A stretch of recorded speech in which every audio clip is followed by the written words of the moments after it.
Hi friends.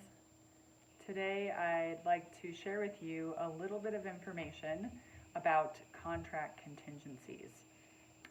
So what does this mean, you might ask? In really simple terms, it basically means I want to buy your house, but ... So what are some of the common contingencies that are already pre-printed into our contract? So they would be things like title, appraisal, surveys, inspections. Those are all things that are normal contract contingencies that buyers and sellers address during the contract period. So really it's the buyer's opportunity to investigate the property and make sure they're comfortable with what they're purchasing.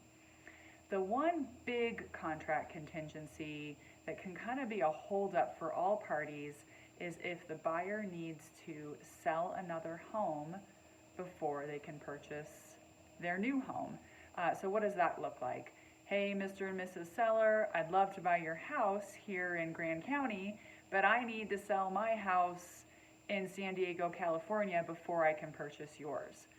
So there's a couple of different ways that those types of contract contingencies are addressed.